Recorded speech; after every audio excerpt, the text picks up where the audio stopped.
नमस्कार दोस्तों, स्वागत है आपका the nursing notes YouTube channel पे। आज हम बात करने वाले हैं फार्माकोलॉजी की सेकंड यूनिट जिसका नाम है कीमोथेरेपी। अब कीमोथेरेपी के अंदर बहुत सारे ड्रग्स आते हैं, तो आज हम पढ़ेंगे एंटी लेप्रोसी ड्रग। तो मैं आपको बता देना चाहता हूँ कि हमारे इस वीडियो पे BSc nursing second year pharmacology से रिलेटेड सारी वीडियोस मिलेगी। अगर आपने हमारी पहले वाली वीडियो नहीं देखी है तो हमारे चैनल पे विजिट करें और जल्दी से जल्दी वीडियो देखें ताकि आपको हर कॉन्सेप्ट क्लियर हो जाए। तो आज हम बात करने वाले हैं लेप्रोसी ड्रग के बारे में। तो सबसे पहले हम लेप्रोसी के बारे में जानते हैं। लेप्रोसी क्या होता है? Leprosy also known as Hansen disease. ठीक है, लेप्रोसी को हैंसन डिसीज के नाम से भी जाना जाता है। ठीक है, और it is the chronic bacterial infection. ये क्रोनिक बैक्टीरियल इन्फेक्शन है। ठीक है, एक्यूट नहीं है, क्रोनिक मतलब लंबे समय के लिए होता है। जो बैक्टीरियल इन्फेक्शन वो है दैट अफेक्ट द स्किन। ठीक है, ये स्किन को अफेक्ट करती है, नर्व्स, आईज एंड नोज। ठीक है, किस किस को अफेक्ट करती है? स्किन को, नर्व्स को, आई को एंड नोज को अफेक्ट करती है। It's a curable with easily treatment. ठीक है, ये क्यूरेबल मतलब कि इसका जो उपचार है, इसका जो ट्रीटमेंट है वो अवेलेबल है विथ इजीली ट्रीटमेंट। ठीक है, आराम से इसका ट्रीटमेंट हो सकता है। लेकिन आपको इस डिसीज के बारे में पहले जानना है, मतलब पहले पता होना चाहिए कि आपको ये डिसीज लेप्रोसी है। ठीक है, तो क्या होता है उसके अंदर, चलो पहले हम कोजेस के बारे में बात कर लेते हैं। किसके कारण होती है? Bacterial cold Mycobacterium leprae. ठीक है, जो माइकोबैक्टीरियम जो लेप्री होता है उसके कारण ये कॉज होती है लेप्रोसी। ठीक है, सिम्टम्स के बारे में बात कर लेते हैं। स्किन लेजन्स हो सकती है, नर्व डैमेज हो सकती है, मसल वीकनेस हो सकती है और loss of sensation. Loss of sensation मतलब कि अगर आपके हाथ में हो गई है, तो अगर हाथ में आपकी हथेली में हुई है या बैक पे हुई है, तो अगर आप वहां पे टच करोगे तो आपको सेंसेशन नहीं होगा, आपको फील ही नहीं होगा कि कोई टच कर रहा है। तो वो होता है लॉस ऑफ सेंसेशन। कॉम्प्लिकेशंस के बारे में बात कर लेते हैं। ब्लाइंडनेस हो सकती है अगर आपके आइज में हो गई है तो। ग्लूकोमा हो सकता है, इनफर्टिलिटी होने के चांसेस है, किडनी फेल भी हो सकती है, परमानेंट नर्व डैमेज भी हो सकती है अगर आपने इस पर ध्यान नहीं दिया तो। ठीक है, ट्रांसमिशन की बात कर लेते हैं। कैसे फैलती है? Airborne droplets from the infection person nose and mouth. ठीक है, क्या होता है? ये हवा के द्वारा ट्रांसमिशन होती है, मतलब ट्रांसफर होती है एक से दूसरे में, और नोज एंड माउथ के थ्रू। कैसे? नोज, अगर किसी ने छींक दिया, ठीक है, किसी ने इनहेल कर लिया तो वो एक से दूसरे में हो जाएगी। अगर माउथ से कैसे? जब अगर उसने खांस दिया या उसने स्प्लीट कर लिया, मतलब थूक दिया और उस पर मक्खी बैठ गई, जाके अपने वो मक्खी आपके ऊपर बैठ गई, आपने टच किया, तो वो एक से दूसरे इंसान में वैसे ही ट्रांसफर हो सकती है। और एयर के द्वारा, हवा के द्वारा ज्यादा होती है, क्योंकि जो कोई इंसान छींकता है तो वो छींक में बहुत सारी ड्रॉपलेट्स निकलती है, बहुत माइक्रो, मतलब आपको दिखती नहीं है लेकिन निकलती है। ठीक है, तो उसके कारण ये फैल सकती है। ट्रीटमेंट के बारे में बात कर लेते हैं। Dapsone and other anti microbial drugs.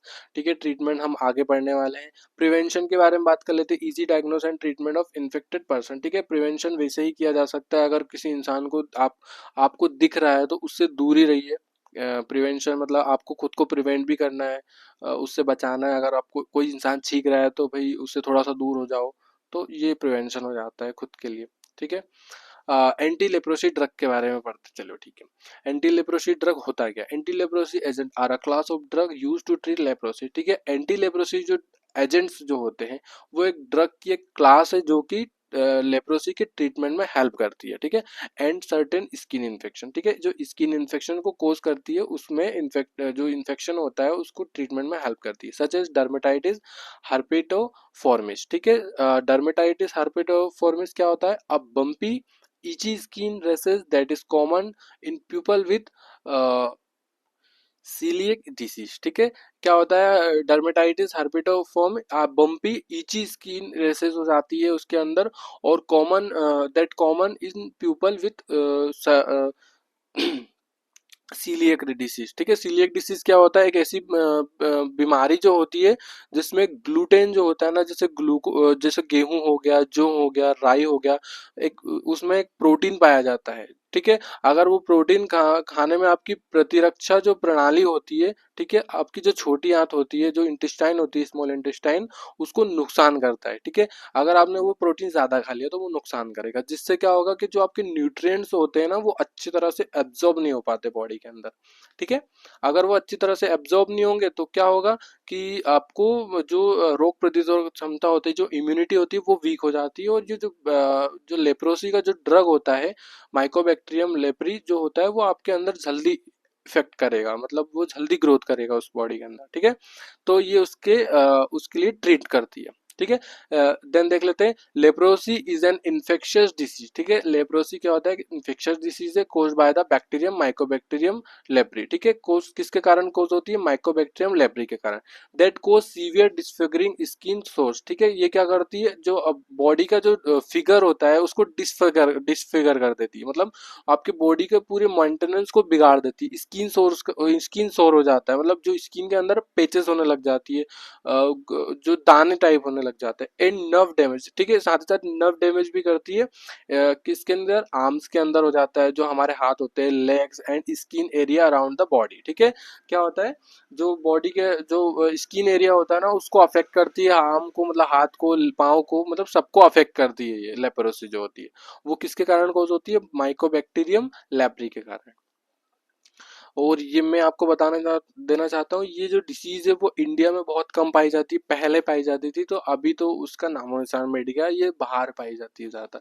Classification की बात कर लेते हैं, multi drug therapy MDT and extensive drug therapy. ठीक है, ये 2 टाइप्स के जो क्लासिफिकेशन इसके अंदर है। फर्स्ट देख लेते हैं, डेप्सन हो गया, रिफाम्पिसिन हो गया, क्लोफाजिमिन हो गया। देन एग्जेक्टिव ड्रग्स के अंदर देख लेते हैं, मीनोसाइक्लिन हो गया, ऑफ्लॉक्सिसिन हो गया और मॉक्सीफ्लॉक्सिसिन हो गया। ये ड्रग्स जो होते हैं ना इसके क्लासिफिकेशन है लेप्रोसी के। देन हम डेप्सोन्स के बारे में बात कर लेते हैं। डेप्सोन्स क्या होता है, dapsone is antibiotic medication used in multi drug regimen and approved by the United state food and drug administration FDA. ठीक है, जो डेप्सोन जो ड्रग होता है वो एक एंटीबायोटिक मेडिकेशन, एक एंटीबायोटिक ड्रग होता है जो कि मल्टी ड्रग रीजन के लिए जाना जाता है। ठीक है, और ये किसने अप्रूव किया था, यूनाइटेड स्टेट, मतलब जो यूएस होता है, अमेरिका है ना, जो कि फूड एंड ड्रग एडमिनिस्ट्रेशन जो करता है ना, वहां से ये अप्रूव हुआ था कि हाँ आप इसको लेप्रोसी के लिए दे सकते हैं, फॉर ट्रीट लेप्रोसी। ठीक है, ट्रीटिंग लेप्रोसी। ठीक है, जो लेप्रोसी जो इन्फेक्शन है उसके लिए ट्रीटमेंट में ये डेप्सोन जो हेल्प करता है, और ये यूनाइटेड जो स्टेट है, जो अमेरिका है, वहां से ये अप्रूव हुआ था। ठीक है, एंड डर्मेटाइटिस हर्पिटोफॉर्मिस। ठीक है, डर्मेटाइटो हर्पिटोफॉर्मिस के लिए भी ये ड्रग यूज होता है डेप्सन। ठीक है, initially investigation as a antibiotic agent in 1937। ठीक है, 1937 1937 में जो ये एंटीबायोटिक है, जो लेप्रोसी सॉरी डेप्सिन जो एंटीबायोटिक है उसका इन्वेंशन हो चुका था, मतलब ये बन चुकी थी। Dapsone was first utilised for leprosy treatment in 1945। 1945 में लेप्रोसी के लिए इसको ट्रीटमेंट में यूज किया गया डेप्सोन को। ये इसकी हिस्ट्री हो गई। एक्शंस के बारे में बात कर लेते हैं। Bacteriostatic agents Mycobacterium leprae by inhibiting folic acid synthesis. ठीक है, ये कैसे वर्क करती है डेप्सन, जो हमारी ये बॉडी के अंदर जाएगी, फिर जाने के बाद क्या करेगी, जो फॉलिक एसिड, जो माइकोबैक्टीरियम लेप्री का जो फॉलिक एसिड से, ठीक है, उसको जो सिंथेसिस हो रहा है उसका, तो वो उसको इनहिबिट कर देगी, उसको रोक देगी। कैसे, अगर फोलिक एसिड में जो डीएनए है, आरएनए है, तो उसको फिर बनाने के लिए प्रोटीन, मतलब उसको आगे जो प्रोसेस होती है उसको, उसके लिए उसको प्रोटीन बनाना पड़ेगा। फिर प्रोटीन के बाद पूरी बॉडी बनाएगी, फिर वो बॉडी के फिर मल्टीप्लिकेशन होगा। तो ये क्या करती है, जो डेप्सोन जो ड्रग है ना, वो उसको जो ट्रांसमिशन जो हो रहा है उसको रोक देगी। फोलिक एसिड सिंथेसिस जो हो रहा है ना माइकोबैक्टीरियम लेप्री का, उसको इनहिबिट कर देती है। ठीक है, ऐसे वर्क करती है। डोसेस के बारे में बात कर लेते हैं। Typically 100 mg daily as per multi drug therapy for leprosy. ठीक है, टिपिकली 100 mg दिया जाता है इसको, लेप्रोसी को, जो कि डेप्सोन जो ड्रग है उसको 100 mg दिया जाता है। वैसे बहुत सारे डोसेज होते हैं इसके, पर वो डॉक्टर ही प्रिस्क्राइब करते हैं, अपन एज अ नॉलेज बस इतना ही पढ़ सकते हैं। ठीक है, रूट के बारे में बात कर लेते हैं। ओरली एडमिनिस्ट्रेशन दिया जाता है इसको 100 mg को। इंडिकेशंस के बारे में बात कर लेते हैं। Treatment of leprosy particular in combination therapy. ठीक है, मेनली लेप्रोसी के लिए दिया जाता है ये, और साथ ही साथ जो कॉम्बिनेशन अदर जो पार्टिकुलर कॉम्बिनेशन जो होता है ना, मतलब जैसे दूसरी कोई बीमारी है तो उसके लिए भी थोड़ा बहुत अगर यूज होता है तो कॉम्बिनेशन में दी जा सकती है। कॉन्ट्राइंडिकेशन की बात कर लेते हैं। Hypersensitivity to dapsone. ठीक है, अगर डेप्सोन से हाइपर सेंसिटिविटी हो सकती है कॉन्ट्राइंडिकेशन में। और severe glucose 6 phosphate dehydrogenase G6PD enzyme deficiency. ठीक है, अगर जो G6PD एंजाइम का अगर डेफिशिएंसी है तो वो कॉन्ट्राइंडिकेशन में हो सकता है। साइड इफेक्ट्स की बात कर लेते हैं हम। स्किन रेसेस हो सकती है, गैस्ट्रोइंटेस्टाइनल डिसबैलेंस हो सकता है, सीएनएस इफेक्ट जो हमारा सेंट्रल नर्वस सिस्टम वो इफेक्ट हो सकता है, जैसे हेडेक हो सकता है, इंसोम्निया, अगर ज़्यादा नींद आने लग सकती है, पेरिफेरल न्यूरोपैथी हो सकती है, पेरिफेरल जो नर्वस सिस्टम होता है वो भी डैमेज हो सकता है।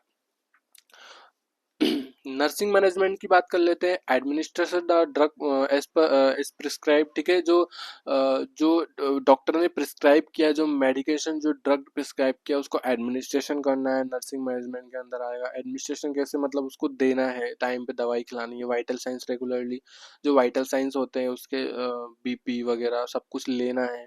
Monitor the side effect specially the skin condition and sign of hemolysis. ठीक है, क्या करना है, जो इसकी स्किन कंडीशन है उसको मॉनिटर करते रहना है और उसके साइड इफेक्ट्स तो नहीं हो रहा है उसको। And sign of hemolytic, hemolytic मतलब जो हमारी रेड ब्लड सेल्स होती है उनको, मतलब उनका वो टूट तो नहीं रही है, मतलब उसके डिक्रीज तो नहीं हो रही बॉडी के अंदर, तो वो भी मॉनिटर करते रहना, और अगर हो रहा है ऐसा तो डॉक्टर को जल्दी से जल्दी बताना। Assessment of G6PD deficiency history, अगर जो G6PD डेफिशिएंसी है तो डॉक्टर को बताना है, असिस्मेंट करना है इसका। ठीक है, educate the patient about leprosy and medication. ठीक है, जो पेशेंट होता है उसको लेप्रोसी के बारे में बताना है कि लेप्रोसी होता क्या है, आपको कैसे हुआ, और उसके जो मेडिकेशन दी है उसके बारे में भी एजुकेट करना है पेशेंट को, कि आपको सुबह लेना है कि खाली पेट लेना है, खाने खाने के बाद लेना है। तो ऐसा सब कुछ नर्सिंग मैनेजमेंट के अंदर आ जाता है। थैंक यू गाइस, अगर आपको वीडियो अच्छी लगी हो तो वीडियो को लाइक करें, चैनल को सब्सक्राइब जरूर करें ताकि हमारी जो लेटेस्ट वीडियो आप तक जरूर पहुंचे, और बेल आइकन को दबाना जरूर नहीं भूलना, क्योंकि उससे आपको क्या होगा, हमारी नोटिफिकेशन मिलेगी, जैसे ही हम अपडेट करेंगे कोई वीडियो तो आपको तुरंत मिल जाएगी। Thank you.